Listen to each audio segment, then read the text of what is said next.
Bismillahirrahmanirrahim. Assalamualaikum warahmatullahi wabarakatuh.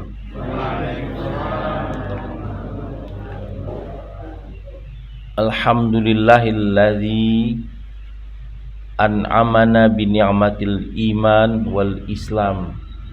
Asyhadu an la ilaha illallah wahdahu la syarikalah wa asyhadu anna Muhammadan abduhu wa rasuluhu sallallahu alaihi wasallam. Allahumma salli wa sallim ala hadzal nabil karim wa ala alihi wa ashabihi wa man tabi'ahum bi ihsanin ila yaumiddin. Bapak-bapak, ibu-ibu yang dimuliakan oleh Allah Subhanahu wa taala, marilah kita bersyukur kepada Allah Subhanahu wa taala, memujinya, mengagungkan namanya, membesarkan Allah Subhanahu wa taala di setiap detik jantung kita. Allahu Akbar, Allah Maha Besar. La ilaha illallah, tidak ada ilah kecuali hanya Dia. Kepadanya kita bersyukur, karena dengan bersyukur Allah pasti akan menambah nikmatnya kepada orang-orang yang bersyukur. Dan sebaliknya, orang-orang kufur nikmat, Allah akan berikan azab yang keras untuk mereka. Salawat dan salam kita peruntukkan untuk junjungan kita, Nabi yang kita muliakan, Nabi Rasul yang telah memberikan sumbangan besar kepada umat manusia, mengeluarkan manusia liyukhrijan nas minaz zulumati ilan nur, dari tempat yang gelap, dari suasana yang gelap, dari berfikir yang gelap kepada petunjuk Allah, menuju cahaya yang benar, menuju kebenaran ilahi, menuju kehidupan yang bahagia dunia dan akhiratnya. Itulah perjuangan Rasulullah SAW. Patut, wajar, dan mesti kita bersalawat kepadanya. Ibu dan bapak-bapak yang dimuliakan Allah Subhanahu wa taala,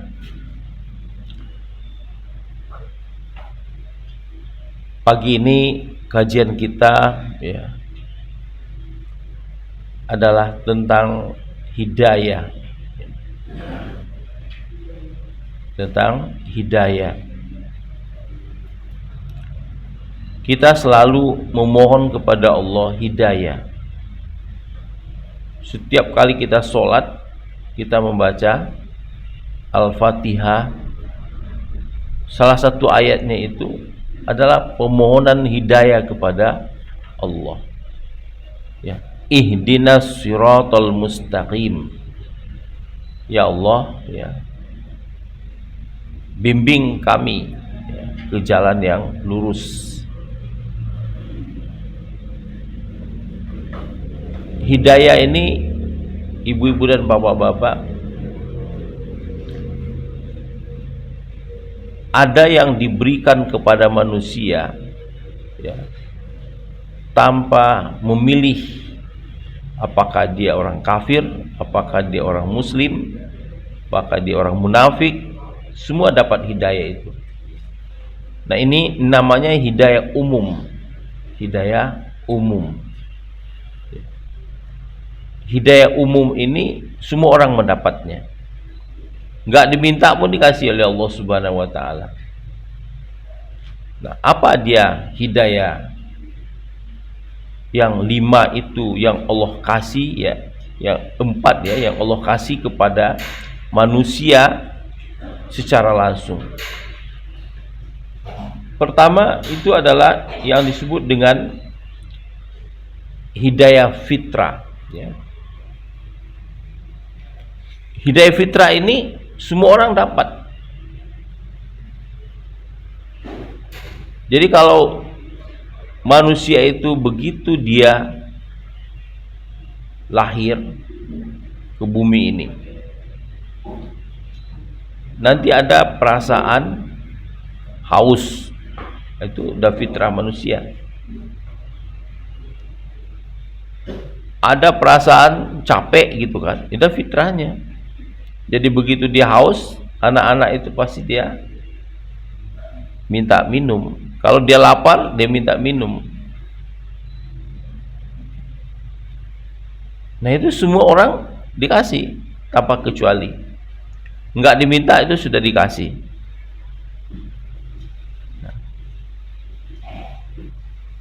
Jadi Allah dengan kasih sayangnya memberikan kepada manusia hidayah itu. Kalau ada yang menyimpang, nah itu adalah ujian-ujian yang Allah berikan kepada manusia itu. Ya, patutnya ada manusia bisa bicara umpamanya, tapi dia nggak bisa bicara. Itu ada penyimpangan, ya. Patutnya dia bisa mendengar, dia lahir tanpa mendengar. Nah itu ujian itu. Kenapa nggak dapat? Itu ujian. Tapi itu persentasinya kecil.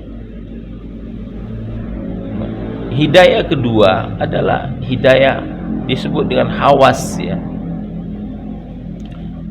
Insting. Ada insting manusia yang Allah berikan secara langsung kepada manusia itu, ya, bisa merasakan nikmat gitu ya. Kalau dia senang, dia bisa merasakan nikmat. Kalau dia sakit, dia merasakan sakit. Kalau hari panas, dia bisa merasakan, oh ini hari panas sih. Jadi insting manusia itu penyempurnaan daripada hidayah fitrah tadi. Jadi Allah kasih kesempurnaan hidayah kedua. Nama di dalam bahasa Arab itu disebut dengan hawas, ya. Hawas, hidayah hawas. Itu pun dikasih kepada manusia, bahkan hewan pun mendapatkan juga. Hidayah pertama tadi juga hewan dapat, ya. Hidayah kedua juga berkongsi manusia dengan binatang-binatang lain, dikasih oleh Allah. Itu hidayah. Jadi hidayah ini banyak.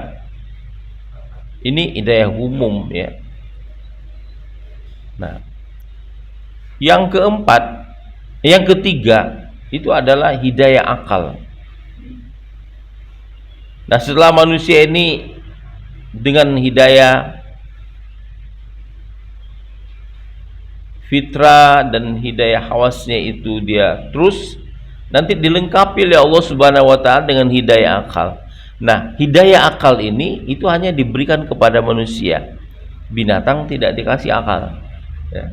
Manusia yang hanya dikasih akal. Nah, akal itu bisa nanti mendapatkan ilmu pengetahuan, ya. Bisa memikirkan sesuatu. Jadi ingat, itu datang dari Allah Subhanahu wa taala.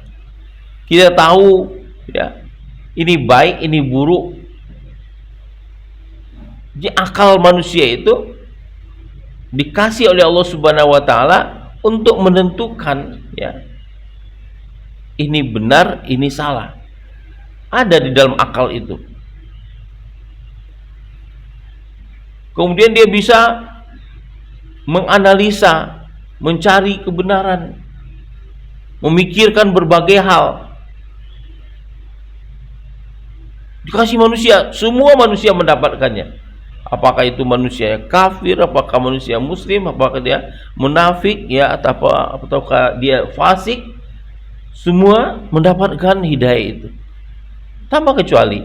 Nah, tinggal kita menggunakan akal itu. Dia bisa digunakan untuk kebaikan dan bisa juga digunakan untuk kejahatan, gitu kan. Dengan akalnya manusia bisa bikin senjata, ya. bisa bikin pistol, bisa bikin parang, bisa bikin celurit dan macam-macam. Nah, kalau dia pegang akalnya salah, nah itu bisa digunakannya untuk merampok, bisa digunakan untuk mencuri kan senjatanya itu. Tapi kalau akalnya berjalan dengan baik begitu kan, positif akalnya, dia gunakan untuk mempertahankan diri, mempertahankan kebaikan. Jadi akal Allah berikan gitu. Nah, tapi akal itu sendiri karena bisa dipengaruhi kecenderungannya itu oleh setan, maka manusia butuh hidayah yang keempat.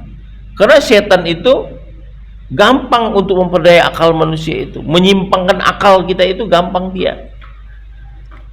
Dia bisa menunjukkan sesuatu yang tidak baik itu menjadi baik menurut akal manusia. Kenapa akalnya mengatakan baik? Karena dibimbing oleh setan, ini baik kata setannya. Ya, orang supaya lulus ujian mamanya kan,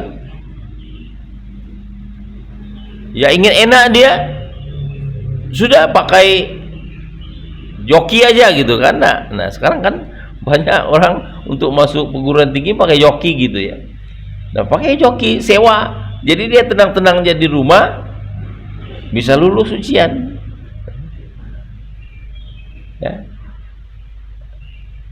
Jadi itu namanya akalnya itu dibimbing oleh setan. Nah, bisakah malaikat membimbing akal? Membimbing juga malaikat akal itu. Nah, itu kan kajian kita minggu lalu, bahwa malaikat itu akan membimbing hanya akal-akal yang sudah patuh kepada Allah.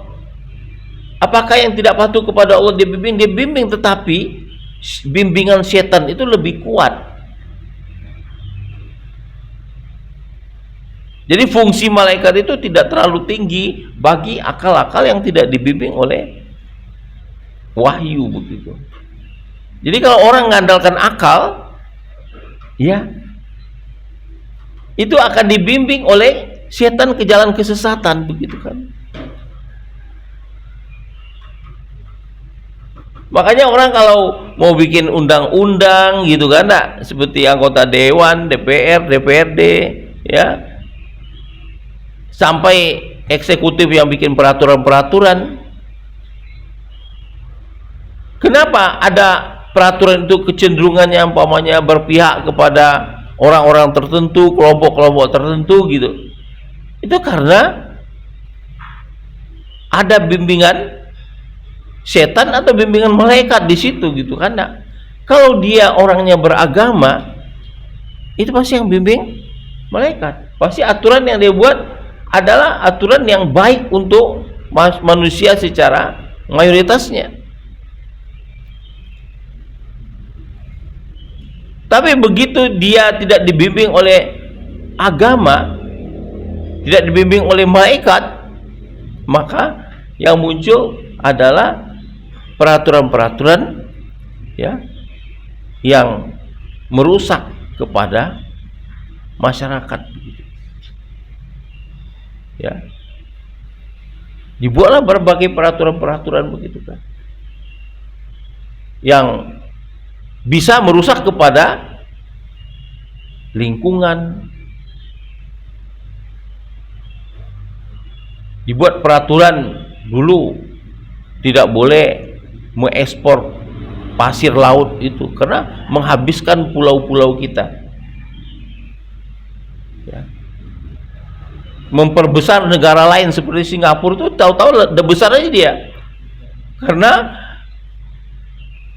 batas lautnya diperbaikinya, diambilnya pulau kita, dibelinya, pindahkannya ke tempat dia, diperbesarnya batas daratannya, sehingga batas lautnya menjadi lebih luas segitu kan. Nah, itu salah satu contoh. Maka dibuat peraturan, ketentuan, undang-undang, nggak boleh. Nah itu ketika dibimbing oleh akal sehatnya. Tapi datang umpamanya bimbingan yang sesat. Kita perlu uang nih, udah kita jual, lalu ditukar lagi peraturan itu, bolehkan itu menjual laut itu, ya, menjual pasirnya gitu kan. Itu bimbingan siapa? Ya bimbingan kesesatan. Sudah ditegur oleh berbagai orang menegurnya, ini salah, tapi mana dia dengar gitu kan, lanjut terus gitu kan. Nah, itu ketika orang membuat aturan-aturan itu, maka apakah dia dibimbing oleh wahyu atau tidak? Jadi akal ini bisa sesat. Makanya ibu-ibu dan bapak-bapak, bekerja pun kita di masjid gitu ya, jangan mengandalkan akal kita. Kita menjadi takmir masjid. Tapi kalau kita melakukan aturan-aturan itu menurut akal kita, ya sudah, nanti akan rusak begitu kan. Ya. Kan di dalam membagi membagi daging korban saja, kalau kita andalkan akal kita, itu kita bisa bertengkar banyak gitu kan ya. Kenapa? Yang satu akalnya mengatakan orang-orang di sekitar saya lebih perlu dibanding orang sekitar orang lain. Itu akal ya. Kalau di dalam ketentuannya bagaimana ya, kita kalau Rasulullah umpamanya bimbing kita untuk orang miskin itu sekian. Jadi kriterianya bukan orang dekat dengan kita, kriterianya adalah miskin itu. Terus kemudian apa? Kata Rasulullah, orang yang paling dekat dengan lingkungan kita itu tetangga kita gitu kan. Tetangga kita nggak dikasih, orang jauh-jauh kita kasih umpama gitu kan. Itu terjadi di berbagai masjid. Ya, karena yang jauh-jauh itu teman dia, saudara dia, apa dia gitu kan, sahabat dia di sekitar dia. Nah, kalau bimbingan agama itu menunjukkan bahwa kita mesti yang di sekitar kita gitu.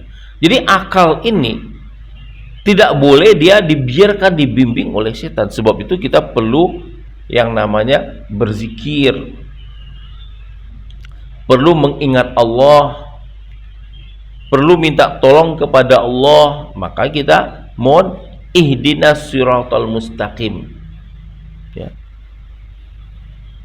Kata-kata itu perlu kita selalu bawa kemana-mana, mohon petunjuk di jalan yang benar. Jadi jangan emosi kita ketika membuat suatu aturan, membuat suatu undang-undang, membuat suatu ketentuan-ketentuan, baik di dalam rumah tangga kita sendiri maupun di masyarakat. Nah, kemudian hidayah keempat itu adalah hidayah agama. Hidayatul-din. Nah, hidayah agama ini sebenarnya semua orang dikasih perasaan ingin beragama itu oleh Allah Subhanahu wa taala. Semua orang. Jadi kalau ada orang yang tidak ingin beragama, itu dia melawan perasaan dia. Dia melawan perasaan dia sendiri. Hatinya dia lawan. Karena setiap orang itu ada perasaan ingin beragama itu. Itu karena Allah sudah berikan perasaan itu kepada dia, perasaan ingin beragama. Nah, kemudian tentu Allah turunkan nabinya, rasulnya, agar manusia memilih agama yang benar. Untuk Rasul akhir zaman, Allah sudah ceritakan itu. Karena agama ini dia punya sejarah, satu kesatuan itu. Agama Islam ini ya, sebelumnya adalah agama Islam juga yang dibawa oleh Nabi Isa. Sebelumnya juga ya, Yahya Zakaria, ya. Terus ke atas gitu kan, sampai kepada Nabi Adam alaihissalam, itu Islam. Allah sebut mereka itu adalah Islam semuanya. Jadi agama Islam ini adalah agama yang sudah turun temurun daripada Nabi Adam sampai kepada Nabi Muhammad SAW. Itu disempurnakan, terus disesuaikan oleh Allah Subhanahu wa taala dengan zamannya. Sampailah zaman kesempurnaan itu di zaman Rasulullah SAW. Maka Allah sampaikan, wa raditu lakumul Islam madina, ya. Aku redha, kata Allah dalam surah Al-An'am ayat 2 itu, Islam menjadi agamamu. Ya. Al yauma akmaltu lakum dinakum wa atmamtu alaikum, ya. Al yauma akmaltu alaikum, al yauma akmaltu alaikum dinakum, ya. Jadi pada hari ini, kata Allah, aku sempurnakan kepadamu agama ini, ya. Kemudian ditutup oleh Allah, wa raditu lakumul Islam madina, dan aku redha Islam itu menjadi agamamu. Jadi sempurna. Al yauma akmaltu lakum dinakum, ya. Pada hari ini aku sempurnakan untuk kalian agama. Jadi kalau sudah sempurna, ya sudah, sampai akhir zaman, sampai negeri ini kiamat gitu kan, sampai bumi ini dihancurkan oleh Allah Subhanahu wa taala ketika, ya, yauma tamurus sama, ya, mauran, ketika semua langit-langit ini, semua bintang, semua dihancurkan oleh Allah Subhanahu wa taala sehancur-hancurnya. Ya, bumi ini dihancurkan sehancur-hancurnya. Nah, ketika itu, ya, habislah yang namanya bimbingan manusia untuk dunia ini. Jadi dia menuju nanti alam akhirat lagi. Jadi sampai itu batasnya orang itu beragama diberikan oleh Allah Subhanahu wa taala. Nah, jadi agama Islam ini itu adalah agama yang sempurna yang diberikan kepada manusia. Nah, tinggal manusia itu mau memilih apa enggak dia. Allah sudah sampaikan, sebelumnya ada Nabi Isa, sebelumnya ada Nabi Yahya, ada Nabi Zakaria, dan lain-lain sebagainya itu. Nah, sampaikan oleh Rasulullah SAW kepada kita, nah, agama yang benar itu adalah agama Islam. Inna dina indallahil Islam, ya.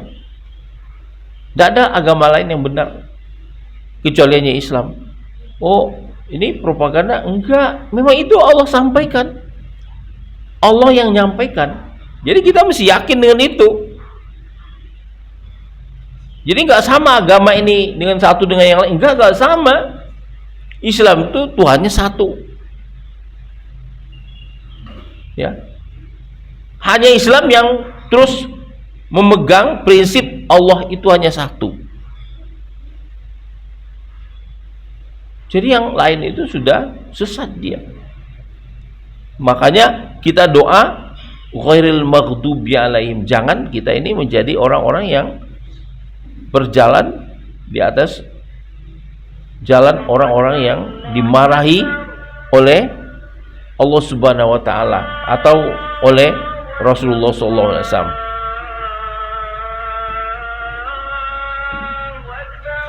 Nah, ini salah. Jadi ibu-ibu dan bapak-bapak, pilih agama yang benar.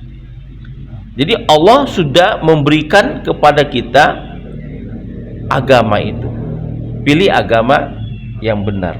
Nah, kemudian Allah kasih kita hidayah khusus. Nah, yang ini khusus namanya. Hidayah kelima ini adalah hidayah khusus.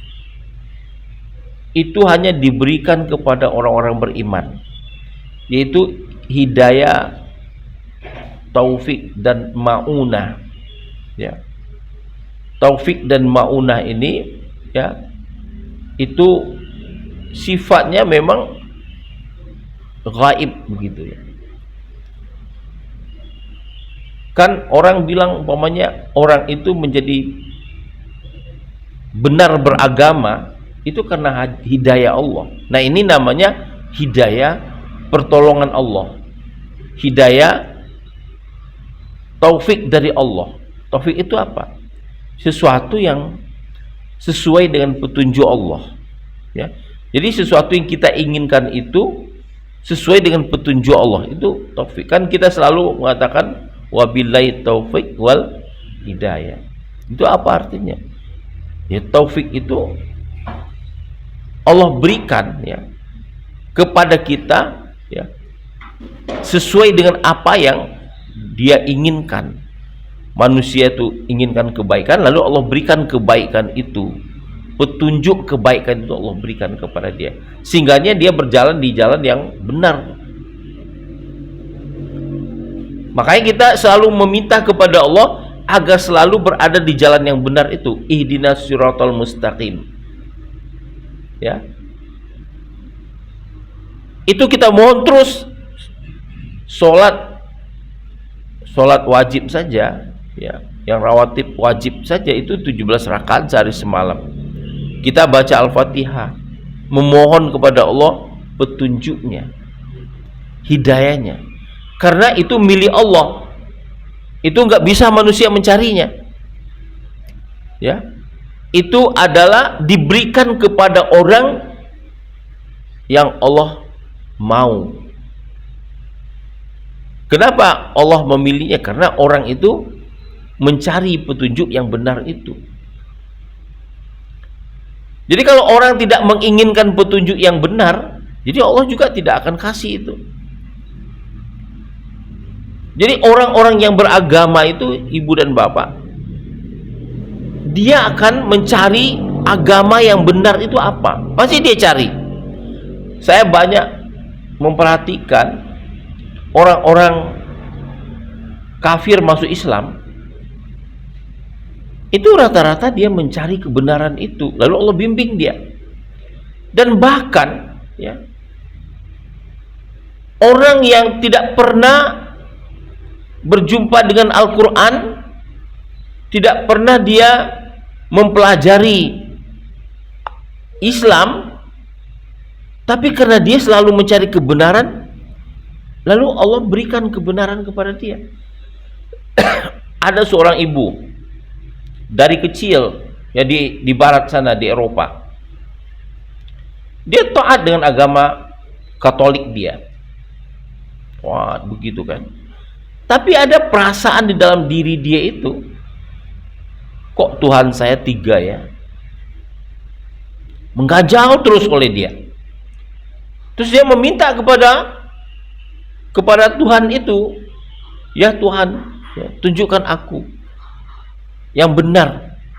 Kok Tuhan ini 3, benarkah engkau 3? Nah, dia selalu minta gitu kan. Apa yang terjadi? Suatu kali ya, anaknya sudah lama nggak jumpa dengan dia, pulang. Tapi begitu pulang, dia sudah nutup aurat begitu kan. Maka ibunya, sebenarnya dia takut kepada ibunya, karena ibunya adalah orang yang paling taat beragama dan tidak suka kepada agama-agama lain. Dia hanya taunya pada Katolik itu saja gitu. Nah, begitu dia masuk, ibunya kaget, kamu kok berubah. Jadi dia melayani ibunya dengan baiknya, kemudian dia bicara dengan baik, menghormati apa segala, tidak seperti dulu gitu. Nah, ya akhirnya dia sampaikan kepada ibunya bahwa saya sudah masuk Islam. Jadi dalam kepalanya ibunya ini agama Islam itu agama teroris, agama yang rusak apa. Anaknya bilang, satu-satunya agama yang Tuhannya satu hanya Islam ini. Tidak ada di dalam ajaran Islam itu mengajarkan kekerasan, mengajarkan yang aneh-aneh gitu. Nggak ada. Jadi terus dia berpikir, ibu ini, apa yang terjadi? Ya, sebelum anaknya itu pergi meninggalkan dia minta supaya dia diislamkan. Masuklah dia ke dalam agama Islam. Anaknya berjalan, nggak lama anaknya pulang ya ke tempat dia. Dikabarkan sesudah itu ibunya meninggal. Coba Bapak ya, Allah beri petunjuk orang ini jalan yang benar ya, karena dia mencari agama itu. Ada usaha dia ya, meminta kepada Allah Subhanahu wa taala agar dia dibimbing di jalan yang benar.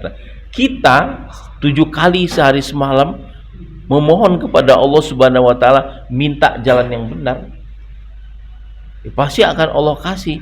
Tapi mintanya gimana? Itu kan mestinya dari hati kecil kita. Masalahnya ketika kita membaca ihdinas siratal mustaqim, nggak kebayang nggak dalam hati kita, dalam otak kita, dalam tubuh kita ini, dalam jiwa kita ini, bahwa kita sedang bicara kepada Allah agar dibimbing jalan yang benar. Jadi kita khusyuk ketika membaca kata-kata itu. Sebenarnya kan seluruh kata-kata sholat itu kan mesti khusyuk ya. Tapi yang jelas ketika kita mengatakan ihdinas siratal mustaqim, kita mestinya itu sedang sadar bicara kepada Allah Subhanahu wa taala. Nah, banyaknya manusia sholat dalam keadaan dia tidak sadar. Artinya tidak sadar kemana? Ya dia membaca ihdinas siratal mustaqim tapi pikirannya ada di mana-mana. Ada di jalan, ada di tempat kerja, ya, ada di bank gitu kan. Banknya nggak bisa berfungsi gitu dia, jadi terganggu dia sholat gitu kan, nggak bisa ngambil duit, nggak bisa ngirim duit, macam-macam. Nah itu mengganggu manusia. Nah, jadi kalau ibu-ibu dan bapak-bapak ya mengucapkan ihdinas siratal mustaqim itu, ya bagaimana kita menjaganya dari hati yang paling dalam disampaikan kepada Allah. Karena orang-orang yang yakin petunjuk itu hanya dari Allah Subhanahu wa taala, pasti dia bersungguh-sungguh memohon itu. Jadi dia ketika nyampaikan kepada Allah ihdinas siratal mustaqim, punya perasaan yang berbeda gitu kan. Terasa sedang minta kepada Allah jalan yang lurus. Jadi jangan mutar-mutar pikiran kita sholat itu. Hati kita jangan mutar kemana-mana, tapi menghadap kepada Allah. Katakan kita sedang menghadap Allah, Allah yang maha agung ya, kita menghadap dia. Coba bayangkan kita menghadap Allah yang maha agung, pencipta kita, pemimpin kita, ya, pelindung kita, ada di hadapan kita ya kan. Ka'annaka tarahu, kata Rasulullah, seakan-akan kamu melihat dia. Fa lam takun tarahu fa innahu yaraka. Kalau kamu nggak melihat dia, pastikan ke dalam dirimu bahwa kamu sedang dilihat oleh Allah Subhanahu wa taala. Nah, bagaimana kita membayangkan sesuatu yang tidak nampak oleh kita, nggak pernah kita lihat, tapi kita membayangkan dia ada, terasa keberadaannya, dan terasa kita sedang bicara dengan dia. Nah, baru nanti hidayah itu masuk, hidayah taufik itu masuk. Taufik itu apa? Ya, ingin kita mendapatkan agama itu ya, sesuai dengan petunjuk Allah itu. Jangan beragama menyimpang gitu kan. Ada orang beragama menyimpang, ada banyak. Ya, agamanya Islam,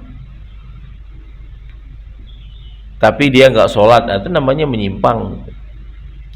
Agamanya Islam, tapi minta datang ke kuburan, datang ke tempat-tempat sakti gitu ya, itu penyimpangan. Ada orang agama Islam, tapi lebih percaya dia kepada orang kafir dibanding kepada orang Islam itu sendiri. Itu nyimpang.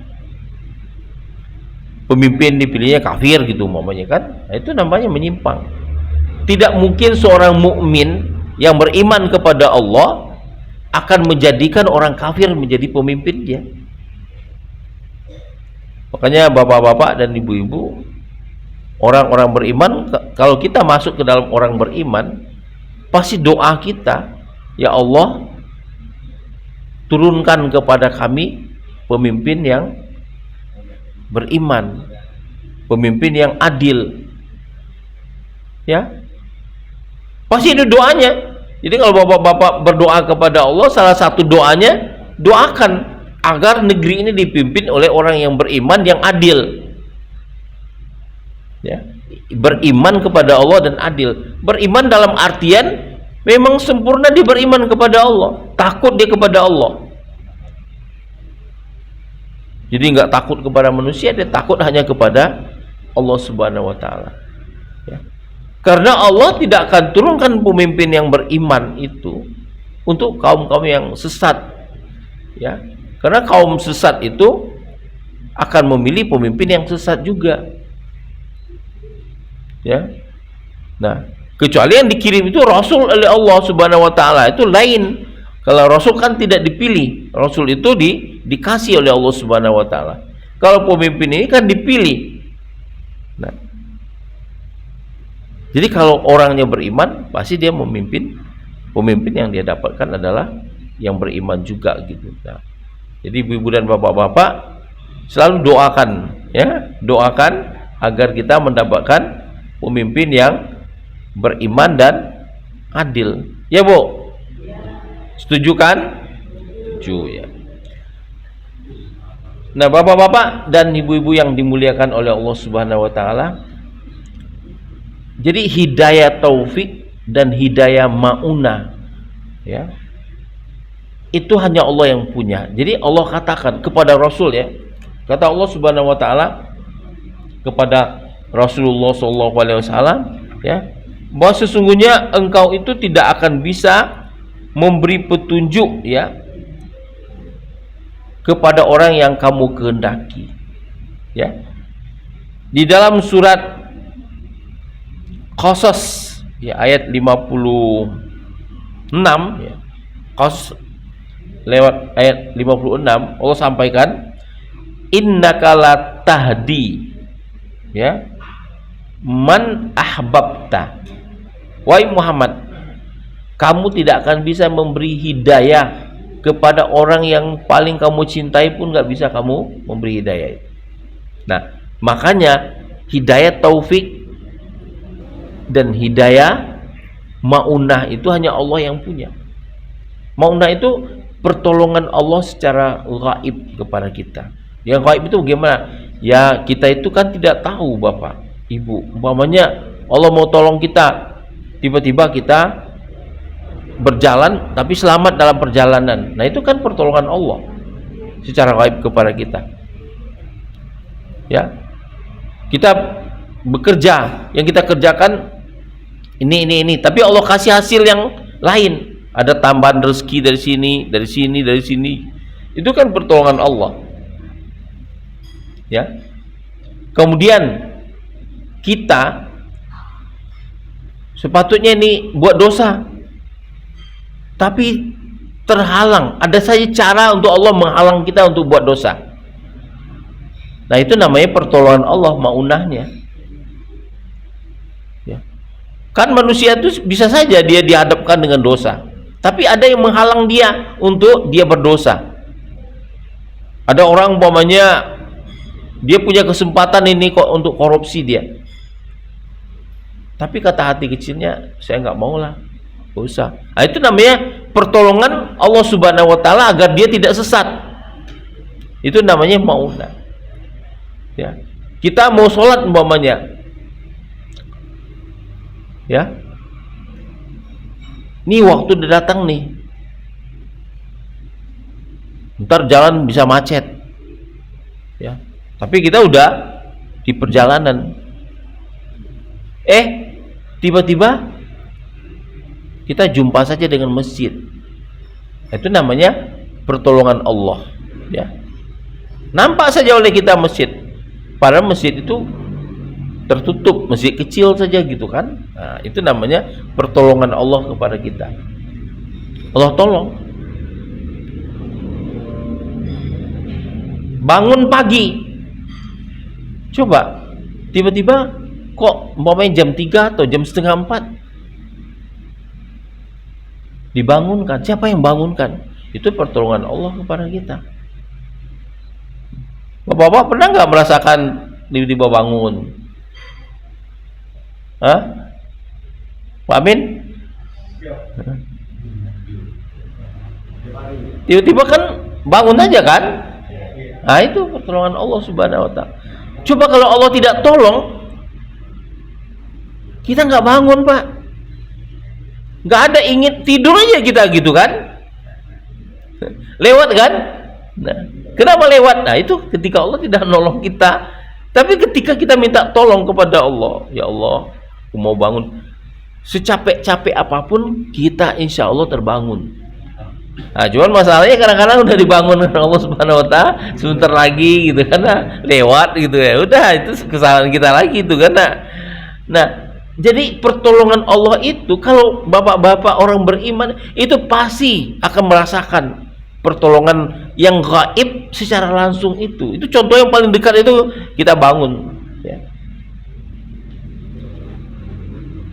Juga rezeki, banyak hal-hal rezeki. Coba kalau bapak-bapak pikirkan, dulu saya ini orang kecil dari kampung, ya, datang ke kota ini miskin, nggak punya apa-apa.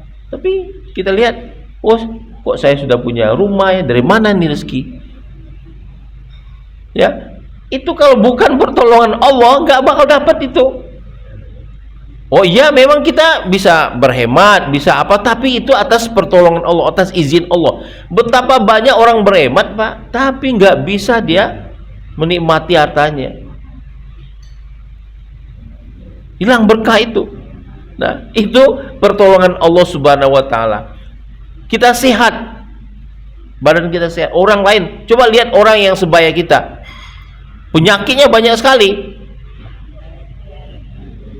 Ya, penyakit jantung lah, penyakit tekanan darah tinggi lah, penyakit gula darah lah. Pokoknya semua penyakit dikumpul. Kita lihat umurnya sama dengan kita.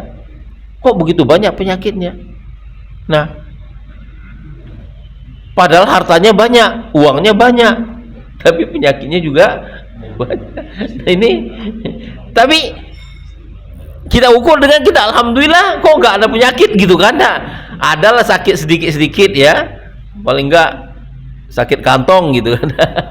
Nah, itu jadi penyakit orang derita dengan penyakit yang kita derita tidak separah orang lain itu. Nah, ini pertolongan Allah Subhanahu wa ta'ala. Nah, itu yang kita sebut maunah itu, ya, yang apalagi maunah ini pertolongan Allah itu, kita diberikan kesempatan untuk datang ke masjid seperti bapak-bapak, ibu-ibu ini. Ketahuilah, datang ke masjid ini, ya, itu kalau bukan pertolongan Allah nggak bisa, ya. Orang, apa kurangnya gitu kan orang lain yang tinggal di sekitar apa kita ini gitu kan? Apa kurangnya? Nggak ada kekurangannya. Tapi kok nggak datang ke masjid, kok nggak bangun dia? Apa masalahnya? Nah, ini kan hanya masalah petunjuk dari Allah atau hidayah dari Allah, maunah dari Allah Subhanahu wa ta'ala. Jadi sekalipun orang yang engkau cintai, kata Allah kepada Nabi Muhammad dalam surat Qasas ya, ayat 56 itu, kamu mau ngasih petunjuk kepada dia, engkau tidak akan bisa. Walakinallahu yahdi may yasha. Tetapi Allah lah yang memberi petunjuk kepada orang yang dia kehendaki. Jadi hidayah maunah ini ada hanya dikasih kepada orang tertentu oleh Allah Subhanahu wa ta'ala. Bagaimana bisa mendapatkannya? Ya kita minta, ya kita cari. Jadi kalau bapak-bapak sholat bapak-bapak membaca Al-Fatihah, ibu-ibu baca Al-Fatihah.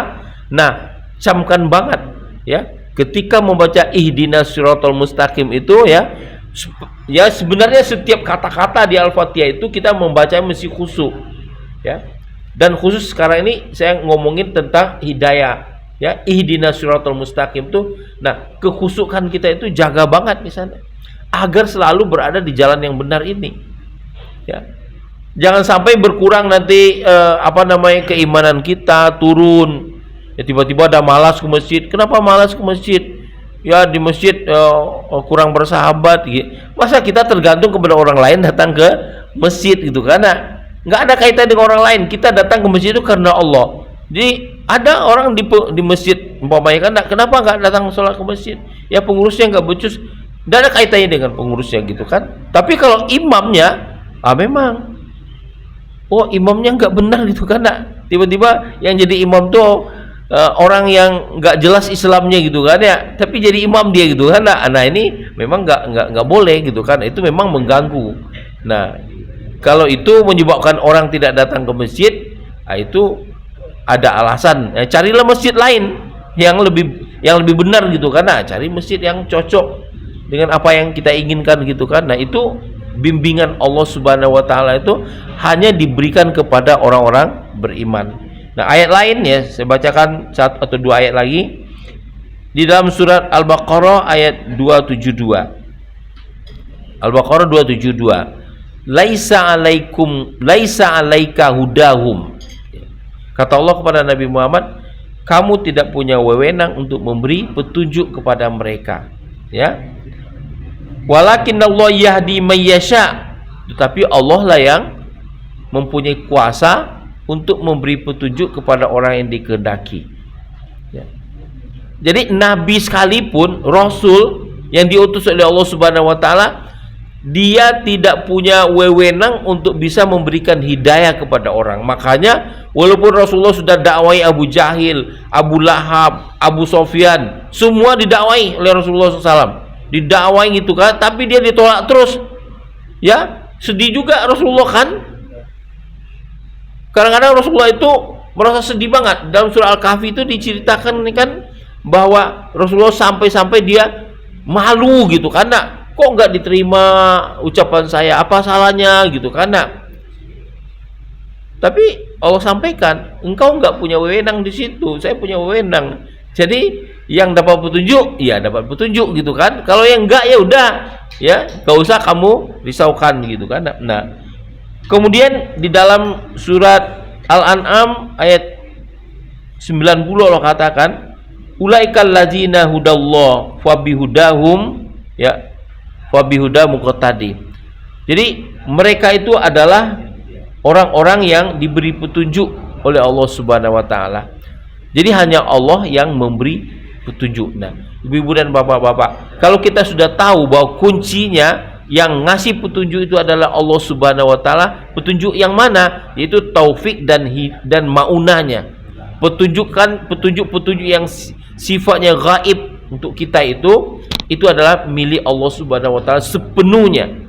Sebab itu mintalah petunjuk itu kepada Allah, ya tidak ada tempat meminta kepada yang lain, hanya Allah lah yang akan menurunkan petunjuk itu. Nah, semoga kita semua di tempat ini ya, di masjid ini, dan umat Islam yang ada di sekitar kita dan umat Islam yang ada di Indonesia, semoga Allah bimbing dengan petunjuk yang benar ini kepada agama yang benar, menuju suasana yang benar dan tempat yang benar gitu. Karena itulah doa kita ya, khususnya bapak-bapak dan ibu-ibu di sini ya, kita mohon kepada Allah Subhanahu wa taala agar kita semua selalu berada di dalam petunjuk yang benar.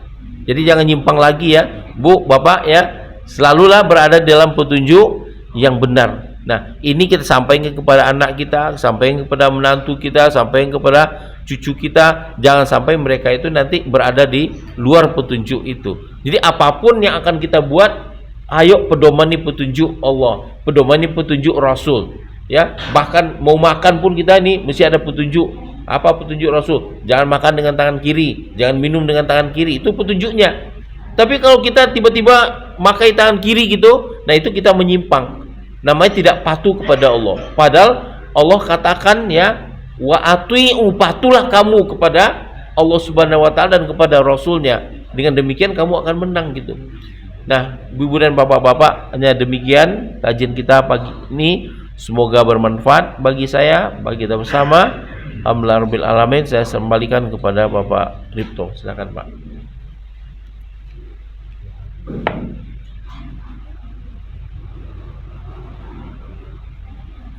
Demikian Bapak dan Ibu, kajian kita di pagi hari ini yang telah disampaikan oleh Bapak Profesor Bayu yang berkaitan dengan persoalan hidayah, bahwa memang hidayah itu sebenarnya Allah sudah memberikan apa itu patokan, ya, seperti